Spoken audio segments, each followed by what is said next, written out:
चला जा, वरना गाय के साथ साथ तेरे भी टुकड़े कर डालूंगा। दास, संभालो इसे।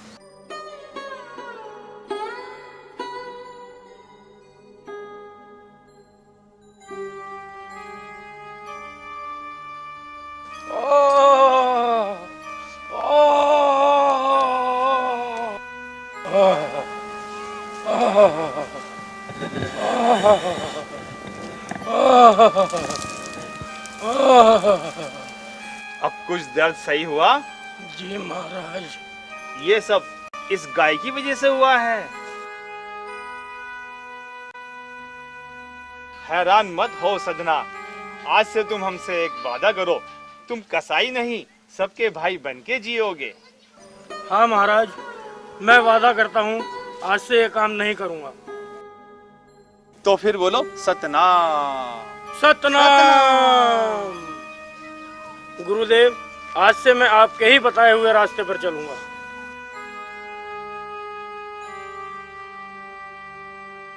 तू जा मेरी धर्म की माई, जा अब कहीं भी जाकर चल, अब तू आजाद है।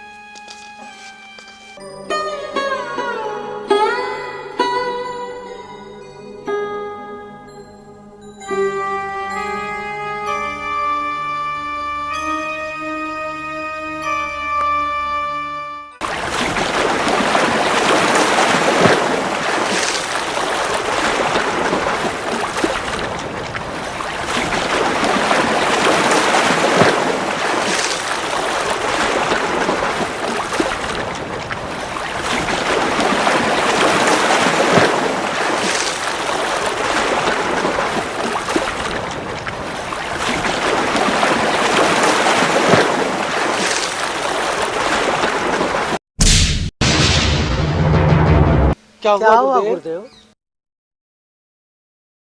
हे सूर्यांश, मेरा परिणाम स्वीकार करो। प्रणाम गंगे माँ, कहें कैसे आना हुआ? हे सूर्यांश, मैं आपकी कब से प्रतीक्षा कर रही हूँ कि कब आप मेरी भेंट स्वीकार करें। कौन सी भेंट गंगे माँ? लो रविदास,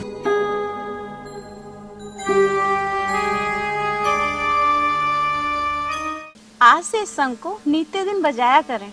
जी बहुत अच्छे गंगे माँ, और कोई आज्ञा हो तो बताएं। नहीं सूर्यांश, अब कुछ नहीं, अब मैं चलती हूँ।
उस मालिक के यहाँ से सभी मानव एक ही तरह से माँ की कोख से जन्म लेते हैं।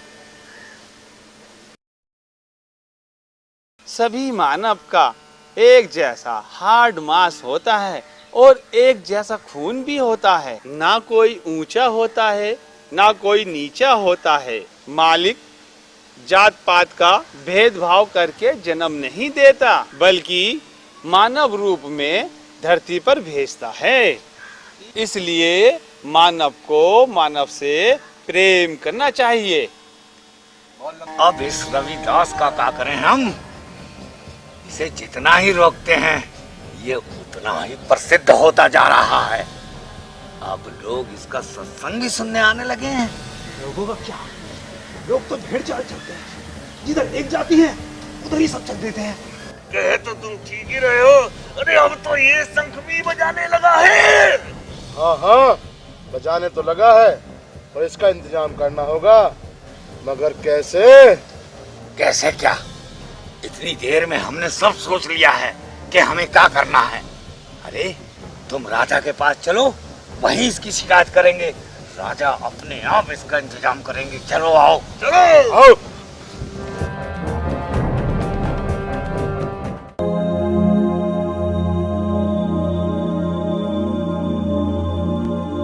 क्या बात है, आप लोग सब चुप क्यों हैं? सेनापति जी, क्या कोई आज फरियादी नहीं आया दरबार में? किसी को और कुछ तो नहीं कहना?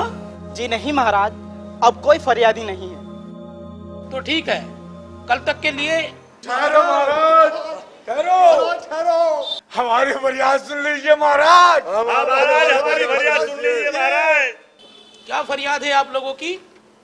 रविदास को रोकिए महाराज, वरना हमारा जीना दूभर हो जाएगा। क्यों, क्या किया है रविदास ने? महाराज, रविदास अब शंख बजाने लगा है और शंख बजाकर लोगों को इकट्ठा भी करने लगा है महाराज।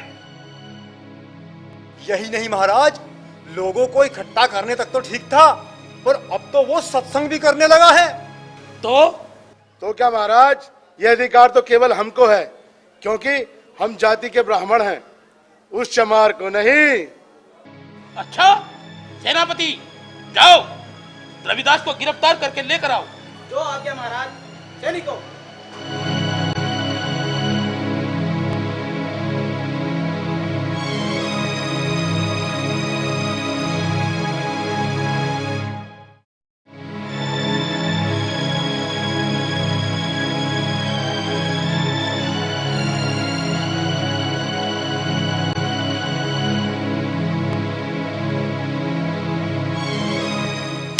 चलो रविदास, महाराज ने याद किया है।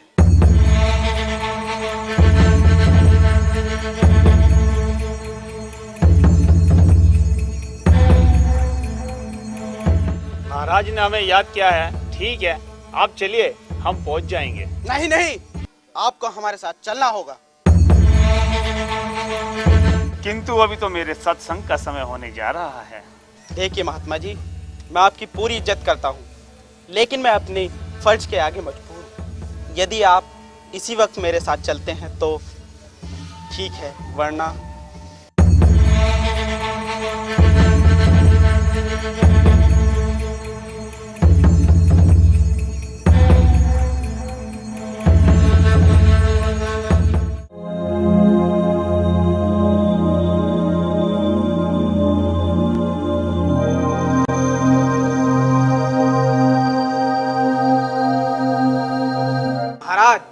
रविदास जी हाजिर हैं। क्या है महाराज, कैसे याद किया? आपके खिलाफ इन ब्राह्मणों ने शिकायत की है कि आप शंख भी बजाते हैं और सत्संग भी करते हैं, जबकि इनका कहना है कि हम ब्राह्मण हैं, यह अधिकार केवल हमारा है। और आप क्या कहते हैं महाराज? मैं ये चाहता हूँ कि जब ये पूजा पाठ कर्म कांड इन ब्राह्मणों का काम है, फिर तुम क्यों करते हो? ये नहीं करने दो। क्या किसी वेद या शास्त्र में लिखा है मालिक का नाम लेना केवल ब्राह्मणों का ही काम है और किसी जाति का नहीं? यह तो मानव जाति पर अन्याय है। किंतु महाराज, ये तो जन्म जन्मांतर से होता आ रहा है, क्योंकि हम ब्राह्मण हैं, ये केवल हमारा ही अधिकार है। और हम जनेऊ जो पहनते हैं जनेऊ पहनते हो, जन्म जन्म से होता आ रहा है। महाराज, ये तो जन्म जन्म से जनेऊ पहनते आ रहे हैं, किंतु मेरे शरीर में तो युगों युगों से जनेऊ विराजमान हैं। मैंने तो दिखावा नहीं किया। दिखावा करता कैसे? जनेऊ होती तो दिखती, जब जनेऊ है ही नहीं तो दिखती कहां से?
बस रविदास बस। सतनाम। ये तो घोर आश्चर्य की बात है कि आप मुझे क्षमा करें महाराज, मुझे क्षमा करें। मैं इन ब्राह्मणों की बातों में आ गया था। महाराज, अपने आप को आप दोषी ना समझें। वो तो मुझे करना ही था जो मेरे मालिक का हुक्म था। महाराज, आप इनसे पूछें, और इन्हें और कोई शंका तो नहीं है? अब तो हम अपने मालिक का सत्संग कर सकते हैं। हाँ, क्यों नहीं? अरे अब तो तुम शंख भी बजा सकते हो और सत्संग भी कर सकते हो। हाँ हाँ पंडित जी, अब तो मैंने जनेऊ भी दिखा दिया और तुम्हारा भ्रम भी दूर कर दिया। हाँ हाँ ठीक है। जनेऊ जनेऊ तो तुमने पहले ही शल्य क्रिया द्वारा अपने शरीर में रख छोड़ी होगी। शालिग्राम को गंगा में तैरा कर दिखाओ तो जाने। मुझे मंजूर है। कब तैरानी है गंगा में शालिग्राम? इसका फैसला हम करेंगे। आप ही करें महाराज। और शर्त क्या होंगी? शर्तें? जिसका शालिग्राम गंगा में तैर जाएगा और जिसका नहीं तैरेगा वो जीतने वाले की सब बातें मानेगा। नहीं महाराज, शर्तें आज ही तय होंगी। हारने वाला जीतने वाले को पालकी में बैठाकर पूरे नगर में घुमाएगा। मुझे ये भी मंजूर है। तो ठीक है, कल सुबह गंगा घाट पर दोनों पक्ष अपने अपने शालिग्राम लेकर आ जाना। जाइए सब लोग।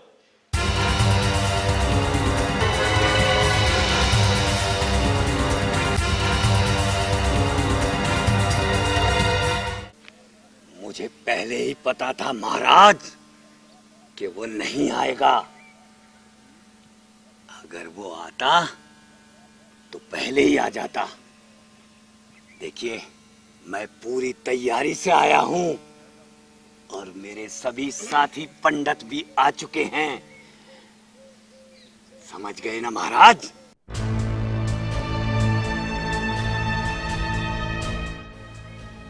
आज ये जनता भी देख लेगी महाराज कि वो कितना बड़ा ढोंगी है। आ गए।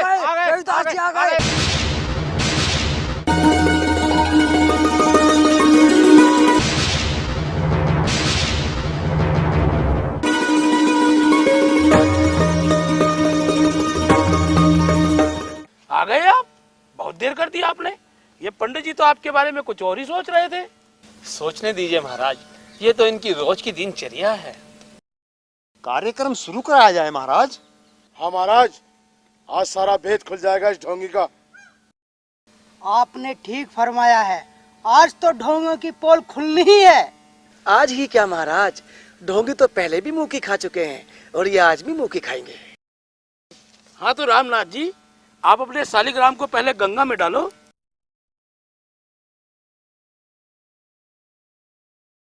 जो आज्ञा महाराज, जैसा आपने कहा मैं वैसा ही करूंगा। आप देखिए चमत्कार शालिग्राम का।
रविदास जी, अब आप अपना शालिग्राम गंगा में डालिए।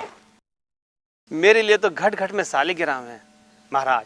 आप ही कोई पत्थर मंगा लीजिए, मैं तो उसी में मालिक को पालूंगा। आप ही ले आए कोई पत्थर? नहीं महाराज, अगर मैं पत्थर लाया ये विश्वास नहीं करेंगे महाराज। आप ही इन ब्राह्मणों से पत्थर मंगवा लीजिए। भोला राम, जाओ।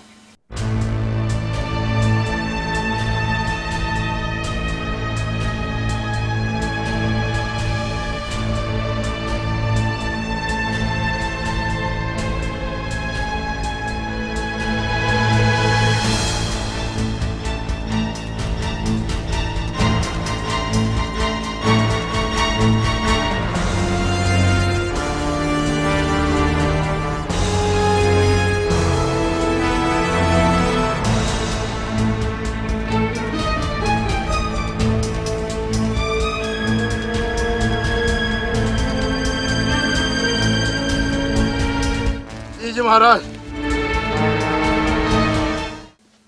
अब ठीक है। अब रविदास को बुलाइए महाराज। बुलाइए महाराज रविदास को। बुलाइए महाराज, बुलाइए।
लीजिए महाराज, आज से आप संतों के शिरमोर संत शिरोमणि की उपाधि आपको प्रदान की जाती है महाराज।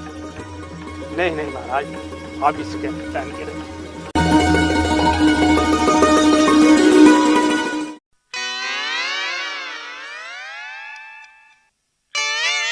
अरे पंडित जी, कहाँ जा रहे हो? सेनापति, पालकी मंगवाइए। जी महाराज। सैनिकों, पालकी को यहाँ लाया जाए।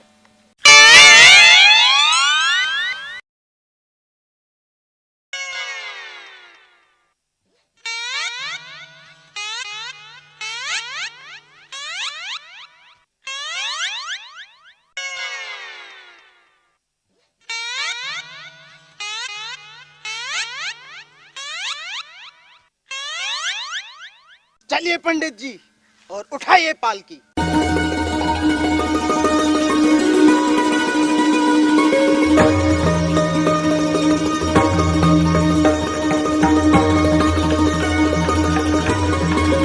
आइए महाराज जी, पालकी में विराजिए।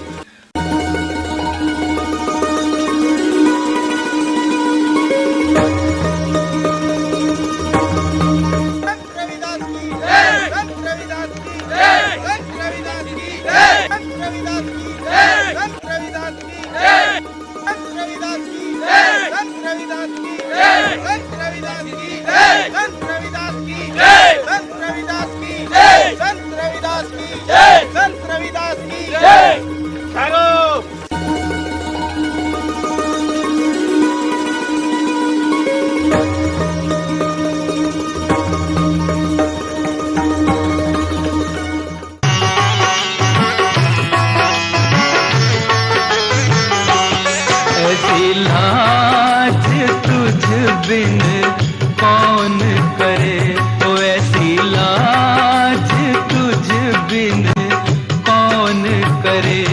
हे कौन करे है गुरु, कौन करे,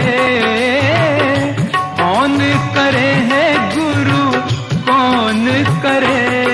ऐसी लाज तुझ बिन कौन करे, ऐसी लाज तुझ बिन कौन करे।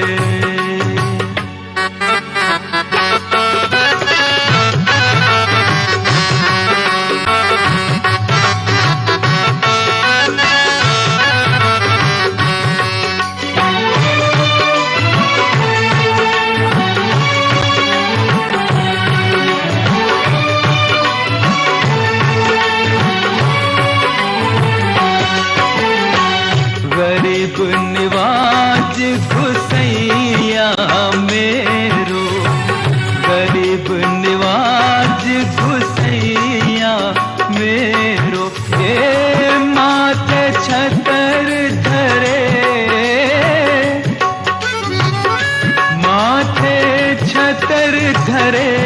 ऐसी लाज तुझ बिन कौन करे,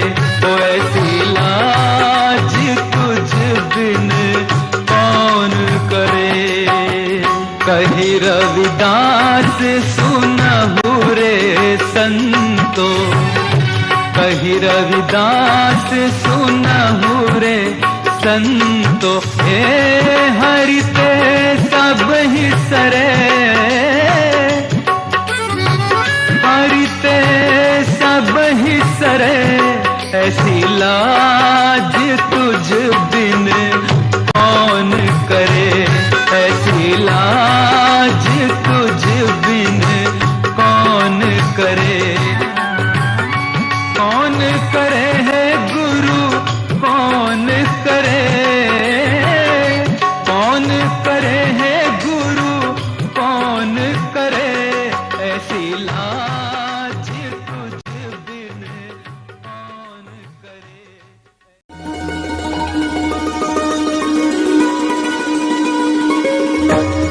गुरुजी मुझे तो बहुत प्यास लगी है। हाँ हाँ गुरुजी, कहीं पानी पिया जाए। हाँ हाँ, क्यों नहीं, प्यास हमें भी लगी है।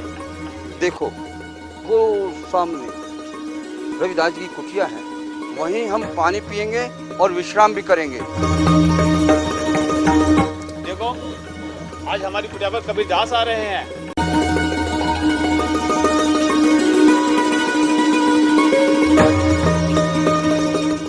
आइए पधारिए कबीरदास जी। रविदास जी, आपसे मिलने की इच्छा हुई तो चले आए। हमारे शिष्यों को और हमें प्यास लगी है, थोड़ा पानी मिलेगा?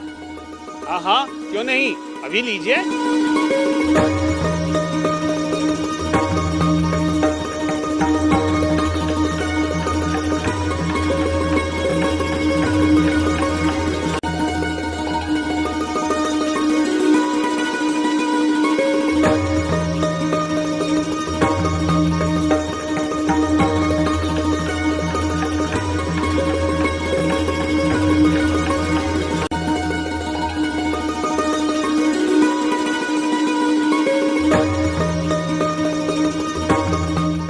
लो कबीर जी, जल पियो।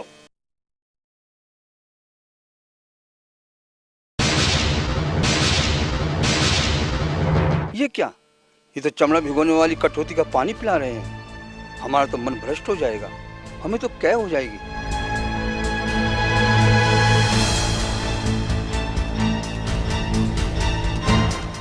आप इस पानी को इस कमंडल में कर दीजिएगा, हम जाकर पी लेंगे। जैसे आपकी इच्छा, लीजिए।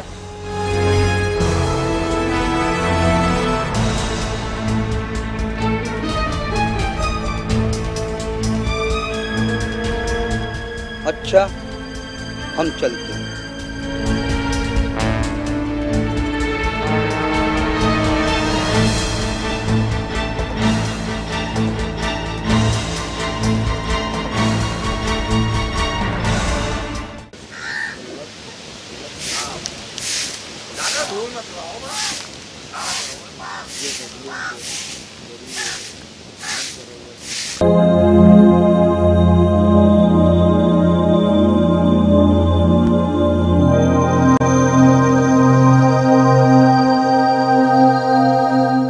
आ गए आप?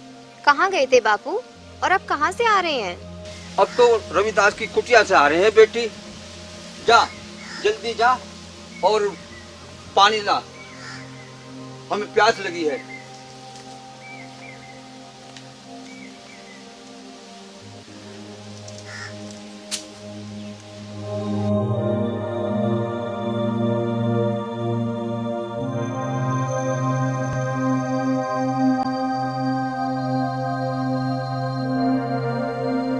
बापू, गुरुजी ने हमारे लिए कुछ भेजा? अरे बेटी, हमें प्यासे चलाए वहाँ से। क्यों? वो यूं कि आज हमें प्यास लगी थी तो हम वहाँ चले गए। सोचा था कि पानी मिलेगा पीने को, तो उन्होंने हमें चमड़ा भिगोनी कठौती से पानी दे दिया पीने के लिए। फिर क्या हुआ बापू? होना क्या था बेटी कमाली, उस पानी को हमने कमंडल में ले लिया और हम रास्ते में ही फेंक के चले आए। कहाँ है कमंडल बापू?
क्या कर रही हो बेटी?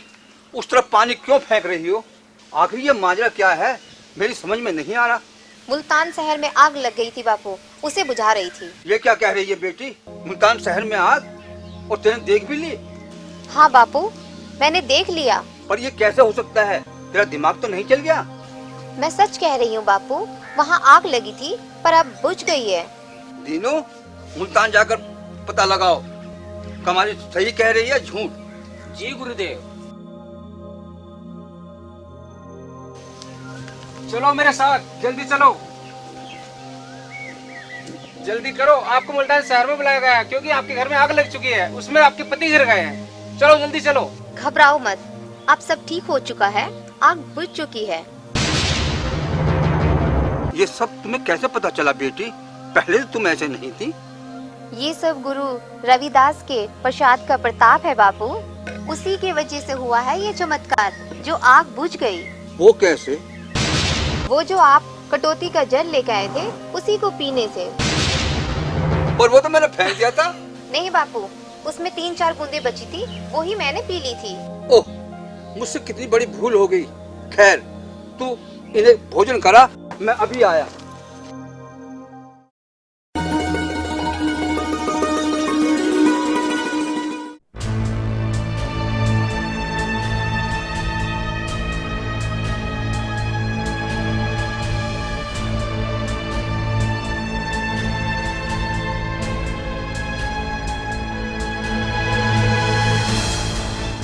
रविदास जी, रविदास जी, रविदास जी, मुझे जल पिलाओ, मुझे जल पिलाओ। आप रुकिए, मैं आपके लिए जल लेके आता हूँ।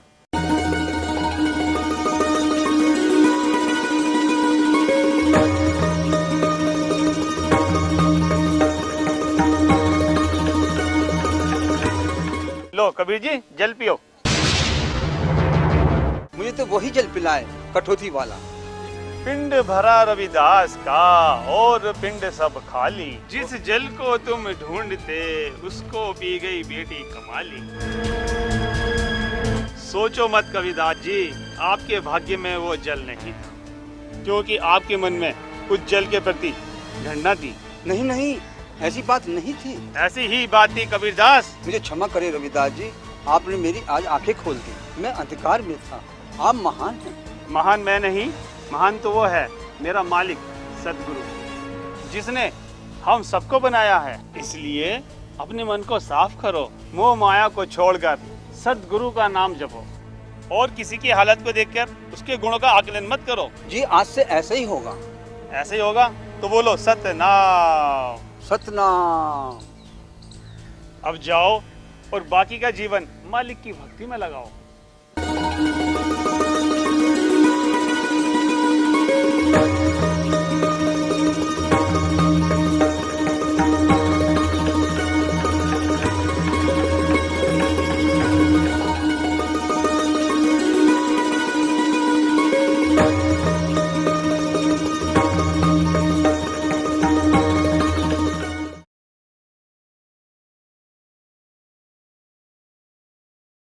अरे मीरा, मैंने तुमसे कितनी बार कहा है, ये जोगन वाला चोला छोड़ दो मीरा, और मुझसे बिया रचा लो, और इस रविदास की पूजा पाठ करना छोड़ दो। मेरे जीते जी ये नहीं हो सकता। मैं गुरु रविदास जी की पूजा नहीं छोड़ सकती। कमीने, तू अपना इरादा बदल दे और चला जाए यहाँ से।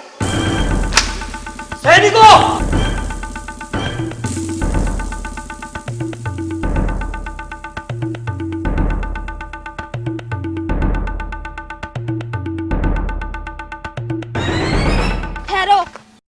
आप लोग मुझे डुबोना ही चाहते हैं तो डुबो दीजिएगा, किंतु एक क्षण के लिए मुझे छोड़ दीजिए, मैं अपने गुरु को याद कर लूँ।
अरे ये क्या, ये तो मीरा है। इसे तो मैंने डुबवा के मरवा दिया था। अरे ये बच कैसे गई? हाँ, मरवा तो दिया था तूने, परंतु मैं अपने गुरु रविदास जी की कृपा से बच भी गई हूँ और तेरे सामने खड़ी हूँ। सामने खड़ी हो?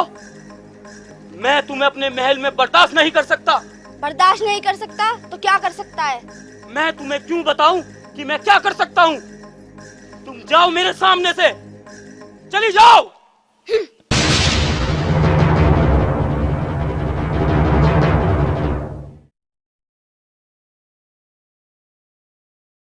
मेरी बातें सुन के किस सोच में डूब गए महाराज? रामधारी, सोच तो हम बहुत गहराई से रहे हैं, मगर उसकी था तक नहीं पहुंच पा रहे। समझ में नहीं आ रहा कि हम मीरा का क्या करें। वो रविदास की शिष्या बन गई है। अब तो बस छोटे महाराज, यही तो मैं चाहता था कि तुम रविदास को ही खत्म कर डालो, मीरा अपने आप होश में आएगी। पर हम रविदास को कैसे मरवाएंगे? उस पर तो किसी की पार ही नहीं बसती। बसेगी छोटे महाराज, जरूर बसेगी। एक शक्ति है जो रविदास को मिटा सकती है, और वो है बाबा गोरखनाथ। बाबा गोरखनाथ?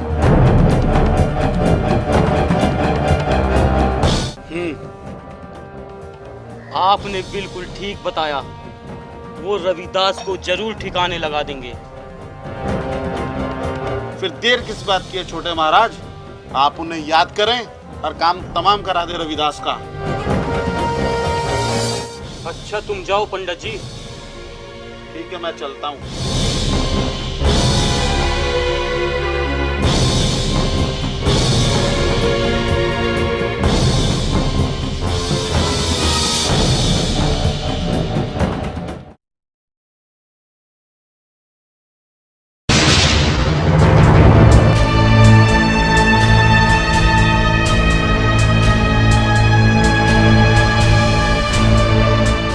इसमें क्या है ओधो?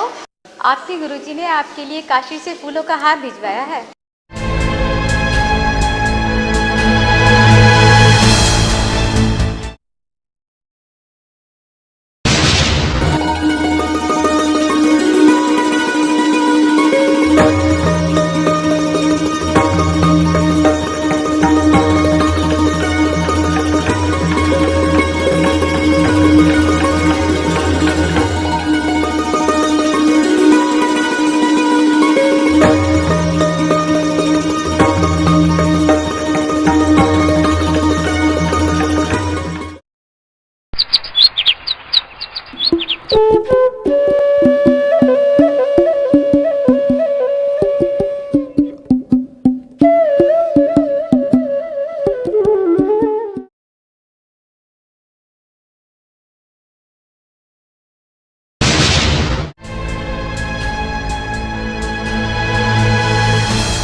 कहिए, चित्तौड़ के होने वाले महाराज, कैसे याद किया? मैं बहुत खुश हूँ गुरुदेव, आपने मुझे दर्शन दिए, मुझे निराश नहीं किया। तुमको कैसे दर्शन नहीं देते राजकुमार विक्रम? तुम तो हमारे परम भक्त हो। कहो, हम तुम्हारे लिए क्या कर सकते हैं? हमारे कुल की लाज बचा लो गुरुदेव। रविदास नाम का चमार साधु है, उससे हमारा पीछा छुड़ाएं। पीछा छुड़ाएं? पीछा छुड़ाना क्या होता है? हम उसे भस्म कर देंगे। आपने ठीक कहा गुरुदेव, अपनी शक्ति से उसे भस्म कर दो। समझ लो, भस्म हो गया।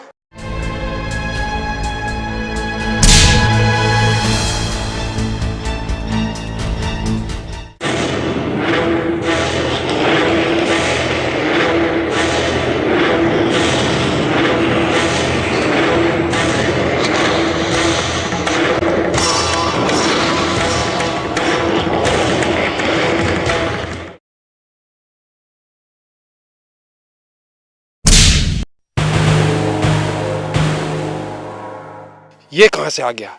इसको तो मैंने आग में जला दिया था, ये यहाँ कैसे आ गया? परेशान होने की जरूरत नहीं है गोरख। अभी मेरा काम इस पृथ्वी पर पूरा नहीं हुआ है, इसलिए मुझे कोई नहीं सदगुरु रविदास जी, आप मुझे क्षमा करें। मैं अपनी शक्तियों के घमंड में चूर था। मैंने सोचा था कि मुझसे ज्यादा शक्तियां किसी में नहीं है, इसलिए। यही तो तुम्हारी भूल है गोरख। इतना भी नहीं समझे कि इस सारे जहान में उस सर्वशक्तिमान की ही शक्ति चलती है। हाँ गोरख, हम और तुम उसी शक्ति का रूप है जिसे मालिक ने मानव कल्याण के लिए भेजा है। यदि तुम उस मालिक की दी हुई शक्ति को इधर उधर नष्ट करोगे तो वो मालिक रुष्ट हो जाएगा। इसलिए तुम अपनी शक्ति को मानव कल्याण में लगाओ और जग में अमर हो जाओ। मुझे आपने जो ज्ञान दिया है, मैं आपका आभारी हूँ और आप मेरी गलतियों को क्षमा करें। उठो गोरख, जाओ गोरख, तुम्हारा कल्याण हो।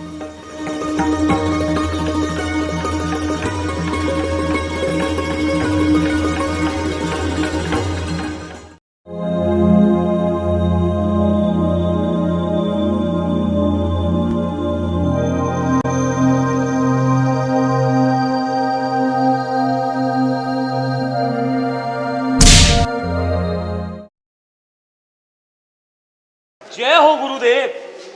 हो गया रविदास का काम तमाम। विक्रम, रविदास कोई साधारण संत नहीं है, वो ईश्वर के अवतार है। वो मानव कल्याण के लिए ही धरती पर आए हैं। ये सब तुम भूल जाओ। हाँ, ये सब तुम भूल जाओ और रविदास को मारने का ख्याल छोड़ दो। नहीं गुरुदेव, ये नहीं हो सकता। नहीं हो सकता तो तुम्हें एक दिन इसका दुष्फल भोगना पड़ेगा और तुम्हें उस दुष्फल से कोई नहीं बचा सकता।